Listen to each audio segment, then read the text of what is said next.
And we're back, Stripe Show podcast on a Wednesday, PGA Championship week. I'm your host, Travis Fulton. Today's podcast brought to you by About Golf Simulators. Getting ready to teach today, full day. 6 or 7 clients coming in, trying to improve their full swing, short game, putting, what have you. We're all in this together, folks. This crazy game of golf. Can we just move the needle the right way and play just a little bit better golf? And the reality is no matter your skill set, there's going to be good days, there's going to be bad days, and that's just kind of golf, but we got to try to improve our skill set to enjoy this game just a little bit more. And a guy that's really good at improving skill sets when it comes to getting the ball in the hole around the greens joins me from Rochester, New York. John Graham, how are you, buddy? Yeah, good, thanks. Happy to be here. A home game for Mr. Indeed. Graham, as he is from Rochester, as he wakes up here on a chilly morning, 32 degrees in New York. Am I reading that correctly? Yeah, it's it was the first time I've ever seen a frost delay called in advance. So they texted it out last night that they were going to call a frost delay this morning. That's unbelievable. I think I broke a sweat actually walking from my house to my car here in Florida. But yeah, spring season right up in the Northeast. I got to tell you, man, I've been looking at this golf course on Golf Channel and some of the pictures I've been seeing on social media, and that being Oak Hill, a place that you know very well. This place looks green. I mean, it just looks absolutely plush. Yeah, it's been a very interesting winter and early spring season for us. So the winter here was very, very dry. Even though Buffalo got pounded with tons of snowstorms, Rochester only got maybe half of what we normally get. And then we had actually quite an early spring where we had some 80-degree days like a month ago, which is incredibly unusual for us. So like everything just woke right up. And then it rained for like 3 weeks. So the grass here and this time of year it's very typical. You just can't even keep up with it. Like the supers here, I was here Friday, and they were saying the grass was going between a half an inch and an inch a day. Wow. So like trying to manage it this time of year in the Northeast, especially if it gets rainy or something, you almost can't do it. So like it is absolutely, like you said, it is lush and full and very thick. Had Keith Stewart on yesterday. We were breaking down the field. He's up there as well. We were talking about the course, Oak Hill, the way it played 2013, Jason Duffner versus, let's say, 2023 in this PGA Championship. A lot of changes, from trees being taken down to different sight lines to brand new holes to green complexes. I mean, you name it. It probably happened. So you saw it before, you've seen it now. I mean, what can you tell my audience about Oak Hill and just the way that perhaps it's going to play, particularly around the greens? I want to get your take around and on the greens. That's your expertise, and perhaps, where that might favor a particular player. Sure. Yeah. So they did a complete redo 2 years ago. So the greens normally in the Northeast is mostly like a Poe bent mix. So like there's 2 golf courses here, the East and the West. East is where they play. The West course, they use a bunch of the greens for the chipping area, driving range, things like that. And you can see a significant difference between the amount of Poe on the West course greens and the East course. East course is completely all bent. So a very different putting surface from normal for an old course in the Northeast. And then the grass that they planted around the green surrounds on the East course when they redid it is also totally different than the grass on the West course. So like the grass on the East course is very thick bladed, almost like a St. Augustine grass, but it's like a fescue bluegrass kind of rye mix, but really, really thick blades. Up here, when I was a kid, we used to call it crabgrass. It looked like a weed. And that's just like in the green surrounds on the bunker faces, which is also something very different for up here. Is the bunkers are all just flat sand and then it's grass faces.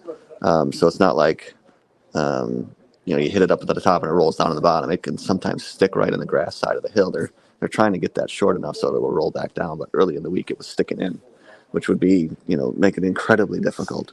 Hmm. But certainly the players that I think are more familiar with, like the heavy, thick grass types, because so I've had James Ridyard staying with me this week, who's a wedge friend of mine, and he was talking about the different scenarios for, the balls that go all the way to the bottom is mostly like a bunker explosion type shot, and it's very thick and very sticky, and you almost can't swing too hard because the ball just barely comes out. And then like the mid-height ball that kind of sits halfway down in the rough is kind of like tends to work out best if you have the room to hit kind of like a running, like a drawing type shot to kind of get it out there and get it going. It's pretty manageable. And then the one on top, obviously, you can do a lot more with. But there's going to be some very difficult stances, I think, this week, more so than some others, because some of the surrounds around the green are quite steep. They've added some like runoff areas, which for the most part are fast enough and steep enough that the ball actually never finishes in like a fairway lie. It just rolls down the thing and then rolls into the neck of the rough. Sometimes it's right up against the collar, which is now incredibly difficult shot. You got like a 10-foot rise with a thick Augustin grass in the back and then nothing for the ball. So certainly the guys that I think are very familiar with like big floppy type, long rife type explosion shots will be more comfortable and more used to that kind of idea here than those that are not. So you can't maybe get away with some of the short conservative type of motions. You've got to swing at it a little bit. You got to swing at it, right? Yeah. Okay. For the most part, I mean, certainly if the ball is a little higher, you can do some more softer things. But if the ball gets down, which is usually the case, because even though it's a thick blade, it's not necessarily it doesn't it's not full enough per se to keep the ball always fluffy on top. It rolls down to the bottom of it. So it's going to be a lot more of that type of shot. What about on the greens? I mean, it sounds like maybe with some of the different green complexes, there might be some different hole locations available to them. Go ahead. I'm sorry, I interrupted. I was going to say, is there how much break on here relative to what these guys are normally seeing? Pretty typical, I would say. I mean, the thing that they significantly changed is none of the greens are round anymore. They're almost all square or like triangle or trapezoid. So it's very corner based and very obvious kind of where the majority of pins could go. There's a couple that were like, okay, 3 are obvious. Okay, where does the 4th one kind of go? But in terms of steepness, they really kind of softened it from what it was. So 13 used to be almost unusable. 15 used to be almost unusable. Now everything is open and up for play in terms of the amount of slope on the green for the where the pins will get cut. There's still some tiers and things that will make it difficult to get to, but the putts around the hole shouldn't be that severe. It'll be the chipping to the hole to get a fairly flattish spot. There's a lot of like I call them crowned saddles. So it's a like on one side it's high and then low in the middle and then high on the other side, and then 90 degrees to that it's high in the middle and low on the other side. So it's like a really delicate kind of subtle, difficult to see and feel and read, both in terms of aim point or just looking at it in terms of what exactly the ball is going to do, because it looks like one half's going to go this way and the other half's going to go that way, and like, is it going to play mostly straight? Is it going to play one side more than the other? So there's a couple of nice, really tricky pin locations like that. So you work with a number of players, and I want to talk about a couple of them. Justin Thomas, of course, one of your big name players you've been with for almost 3 years now. You also work with Adam Svensson, as you've been with for about a year or just over a year.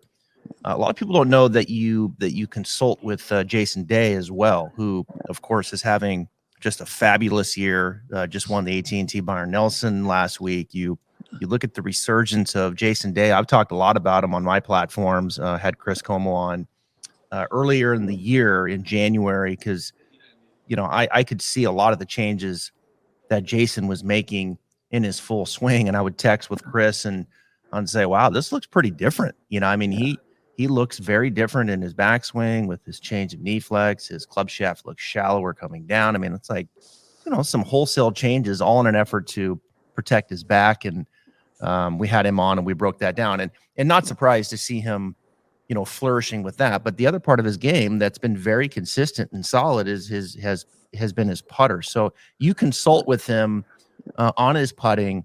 Share with my audience, what does a consulting role look like with a player like Jason Day? And then maybe if you could share a couple things that, you feel like are kind of the checkpoints for him that you guys talk about.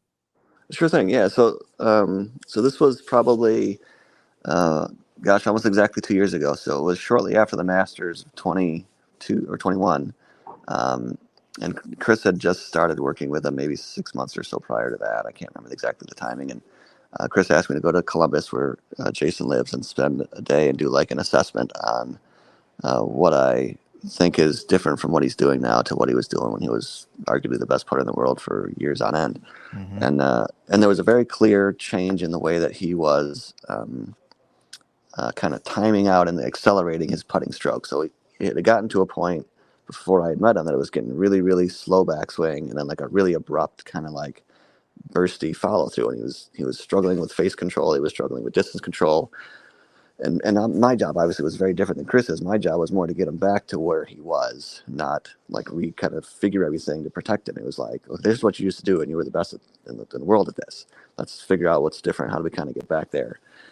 So the first thing that we started to work with was trying to work through his rhythm and timing again to smooth out his ability to control the face and speed of the club at the ball. And it's mainly just been like kind of visual feel work, a little bit of timing. And then he would say he would end up with this kind of left little quick pull that he would get, and the putter would kind of dart to the left after the ball. And we just kind of talked about a couple different things on what may cause that, and in terms of setup and pivot and kind of how he was powering it. And most of the stuff that we would do in terms of like what my role as a consultant is after we had the initial time together, it's like, okay, here's the things I think you should work on. It would mostly be remote video stuff, especially in the off season, because in the wintertime is when he does most of his work. Jason's got a great putting studio at his house and like a little, almost like a par 3 course in his yard, where he can do, everything. And so at tournaments, we would just kind of check in, hey, how everything's going, maybe a question here or there, but it was never actual any work. So like nobody would ever see me work with Jason. It was always, either off the course or whatever. Aside from just a couple of questions here and there, hey, I don't think I'm doing this, thinking of doing this, what do you think of this? And like just a brief little 5-minute chat, and then kind of go about our day. And obviously, Jason, because he was so good at it, he just needed to figure out kind of, okay, well, that's where home base used to be. Where am I on the map? How do I get back there? Like, what are the breadcrumbs I need to get back to the place where I was? And once that started to take shape, it's not like he needs me to tell him how to putt great. He already knows how to do that. It's like, here's the directions of how you get back to where you were. And that's all that really was. So it's interesting. This is something that we talk a lot about here on the podcast is the rhythm and timing of the stroke. So with Jason, where he would kind of break down a little bit is, if I'm hearing you correctly, is that the putter head would go back slow or slowish, and then it would have to take on a pretty abrupt acceleration phase. Yeah. And would the ratio of the stroke get a little short going back and then longer through? Exactly. And then the fix to that, it sounds, was to maybe speed up the backstroke a little bit and maybe lengthen it out a little, and then the finish would get a little shorter. Exactly. And generally speaking, the speeding it up kind of produces the extra length without having to think about doing both per se. But yeah, it's kind of like swapping that out from a short to long to maybe a slightly longer to shorter. And once I showed him the videos of what he was doing in 15, 16, 17, he was like, oh my God, it's clear as day as soon as you look at it. And it's just trying to figure out, okay, what are the feels that get me back to that place? Mm-hmm. And it's the strange thing is it's a very common thing that I see in club players, is that they will tend to have the same issue where they get overly short and maybe thoughtful and try to control it. And then they try to add speed all on just the forward side. Now, It wasn't to the extent that I would see in a club player, but it's a fairly common issue that club players have. What percent on tour right now do you think, just roughly, that would take it back, let's say a little longer with pace to a little shorter finish versus the other way around? 90%. Yeah.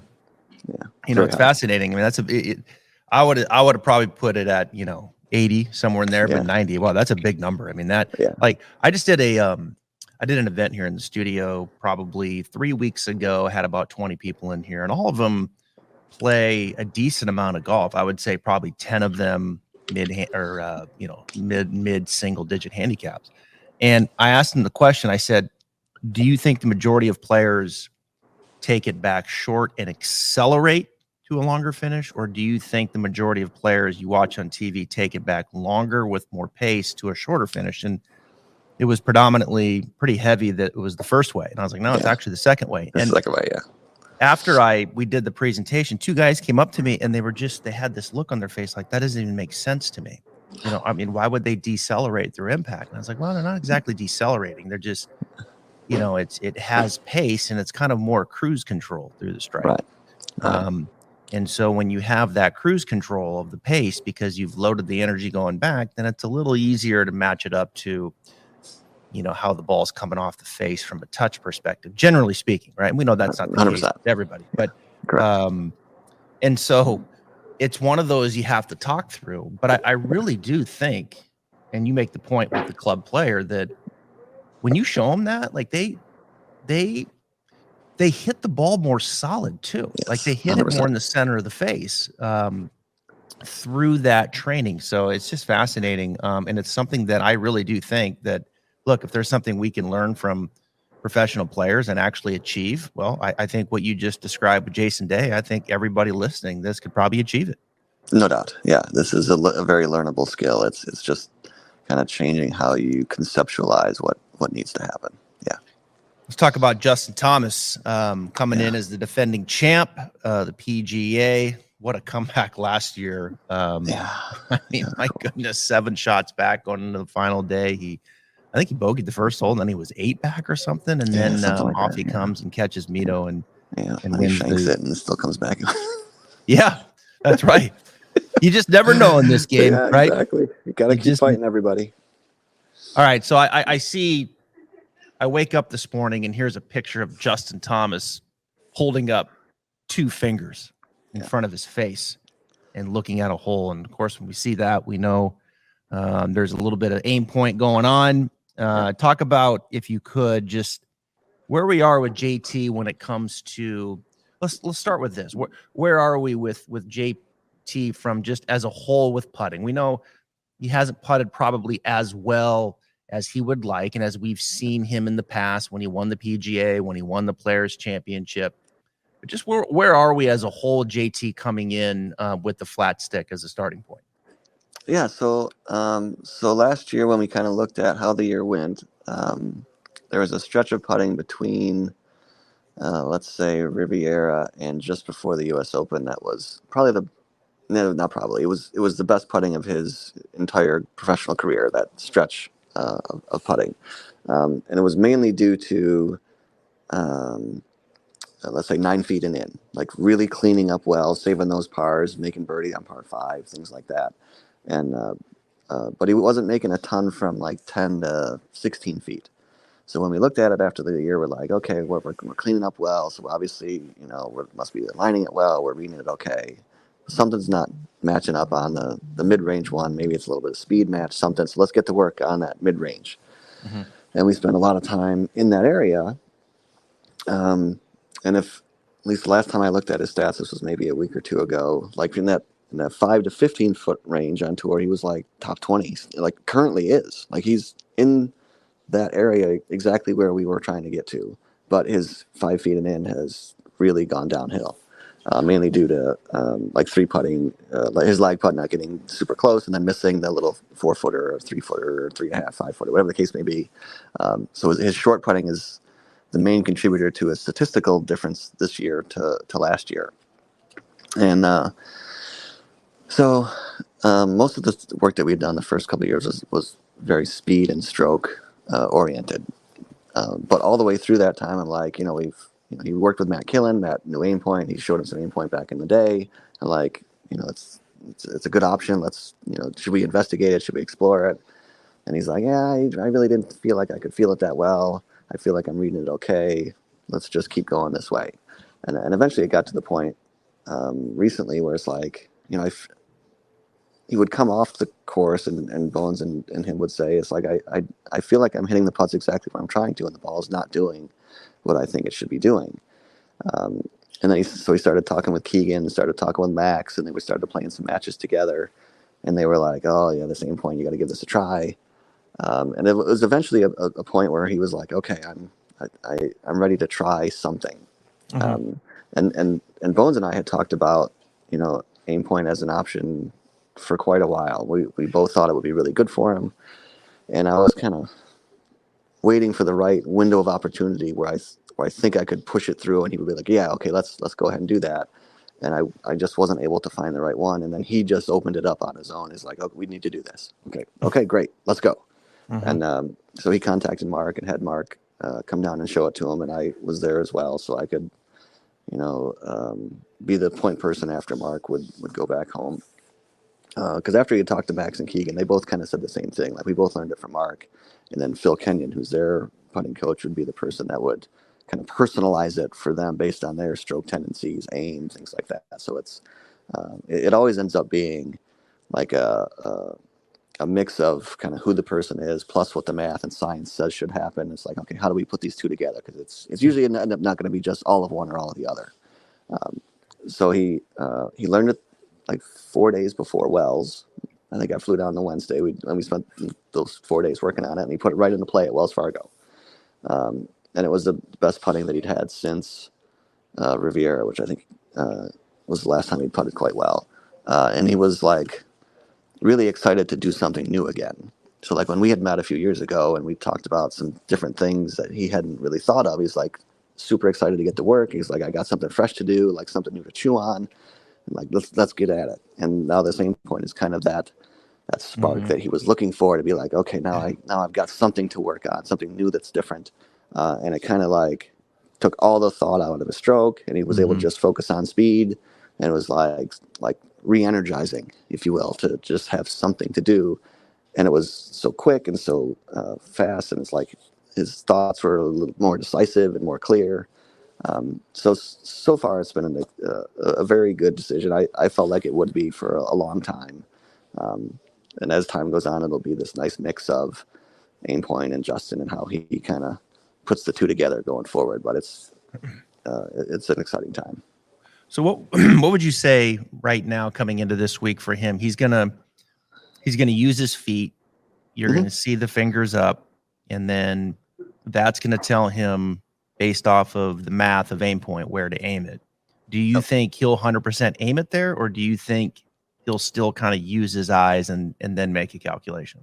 No, he'll still do both. And it really, you talk to at least the majority of the players out here that use it, they're doing the same thing. It's almost like a yardage where you get it to your ball. It's like, okay, it's 146. That's the numbers. It gives you the AimPoint. Then you're like, okay, well, it's +1 for uphill, and there's a little bit of wind off the left, so I'm going to play it like 149. AimPoint is virtually the same thing if you look at it in that way. It's like, okay, well, AimPoint gives me the answer. The answer is going to be somewhere around here. It's a little bit downhill. Wind's coming off the left. I'm going to play this plus a little or this less a little. It's that same kind of idea. So it's always going to be a little bit of math and a little bit of player feel and a little bit of the environment to come up with the final answer. What do you think AimPoint teaches the player when they go through it for the first time?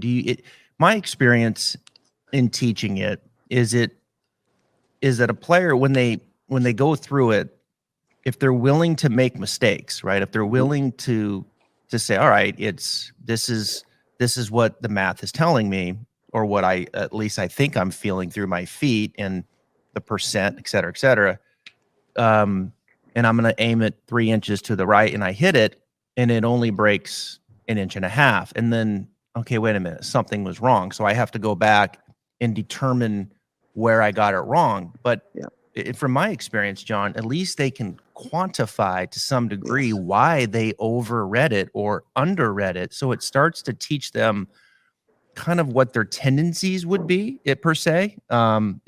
Do you have the same experience, and is there something else that you think it kind of helps a player understand better? No, I think you nailed it right on the head. It's 1,000,000% that. And the other thing I find interesting is when they get it right, they feel doubly better that they made it, because not only did they make it, but they did all the things that they were supposed to do to get it right. And be like, okay, I felt it right, I aimed it right, I hit it right, and it went in. Like all of the boxes were ticked, and it's like I got it like 100%. Where sometimes if they're just kind of looking at it and they hit it, they're like, oh, they're happy that they made it. But it's a different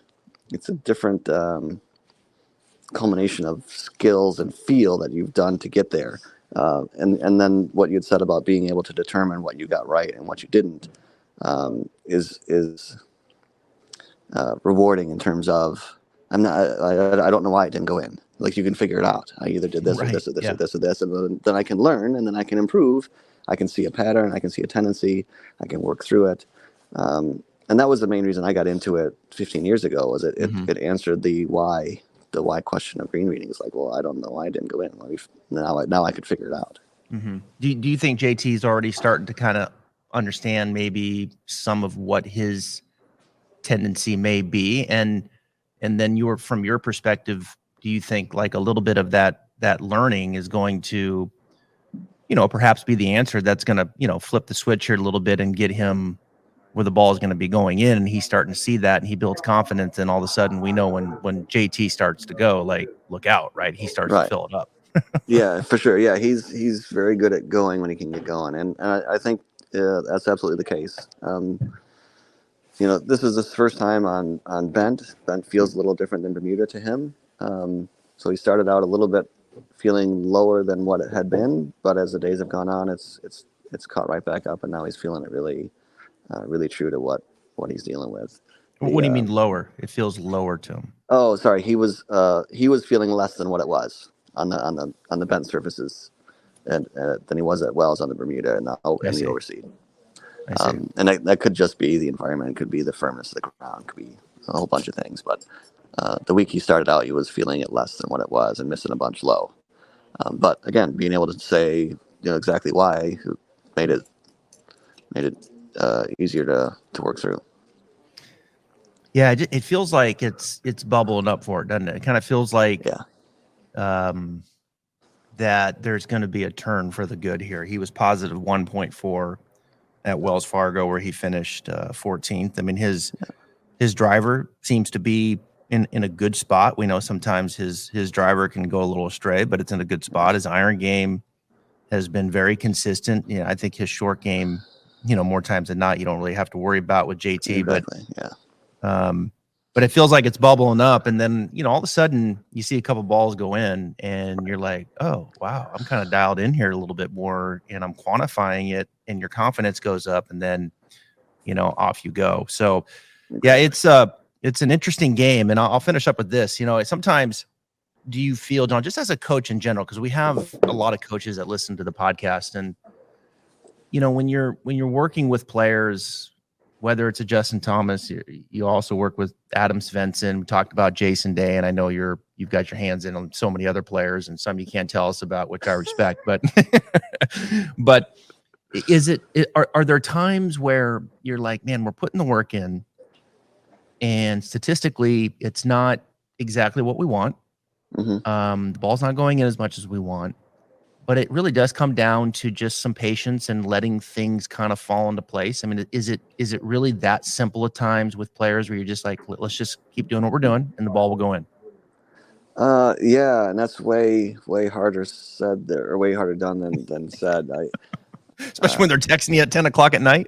Yeah, I mean it's a different environment that I can only train with them when they're not competing, and competing is different than practice and training. And I see the things I see when we train, and I try to see what I see on the course from 30 yards away as I'm looking outside the ropes, and but then I can't recreate the feelings and the emotions that are running through them on the golf course and the training environment to the same degree. Like we can gamble, we can do things to try to get closer to that, but the actual environment produces stuff in people, and it's trying to figure out, okay, what do I need to do here that actually transfers out on the golf course that they can then go with. And I think that part is the patience piece, because it's usually like an evolution, like a little bumps here and there that kind of move in the direction you're trying to go, and then all of a sudden you're putting better, but it doesn't feel like you've made this huge jump. It's just like, okay, now I'm making more 6-footers like I should be making, so they don't seem special. It's like, well, I should be making those anyways. And then as you start to look at the statistics, they start to improve over time. But it doesn't feel necessarily like I went from, really struggling to really great. It's always like this slow little kind of stock market trend that's kind of up and down, up and down, up and down, moving in a positive direction. It's such a good point too, because like some guys and women that you work with, when they get into competition, they get near the lead, like they may embrace that differently and run towards the fire per se. Like a JT, Exactly. like he feels like someone who, okay, we're in the hunt. Come on, guys, let's go. We're running right straight at this guy. Here we go. Yeah. And then others, they get in the fire and they're like, they push back. They're like, they maybe get a little more timid, right? Because it hits them differently. I think that's something Tony Finau had to work through in his distance control. Like, he would tend to not hit his putts as aggressively. So, everybody's a little different when they get into that moment that hits them. And I would imagine, and I'll finish with this, I would imagine that like that conversation is fascinating and how different that conversation can be with each player. Yeah, and the difficulty is that it can be very fleeting. Like they might have that twice a year. It's like we're trying to prepare for this thing that we might not see for 6 months from now, and it's a difficult task because you try to prepare for it, and then the situation comes and it's like, oh, okay, well that didn't work out as well as we'd like. Okay, do we need to make an adjustment? Do we keep with it? And because it's not necessarily going to happen next week. There's a little bit of educated guessing going on, trying to figure out like, okay, here's what we are seeing, here's what you're saying, here's what we're watching, and let's start planning for the next time this comes around and see how we get through this. It's really interesting. It's a really cool puzzle. I mean, I thoroughly love what I do because of that piece of it. It's just never the same. Well, you're doing a good job, man. Hopefully JT gets it. JT sees the ball going a few times. Great stuff with Jason Day, and also great stuff with Adam Svensson, who comes in 27th at Wells Fargo, positive 4.3 putting there, and a talented young player. I know he won the RSM Classic, and that was a big moment for him. So it seems like he's moving in the right direction as well when it comes to the flat stick. John, we really appreciate your time, man. Have a great week at Rochester. Go sit by that fire and warm up. I appreciate it. Thanks a lot. Thanks for having me.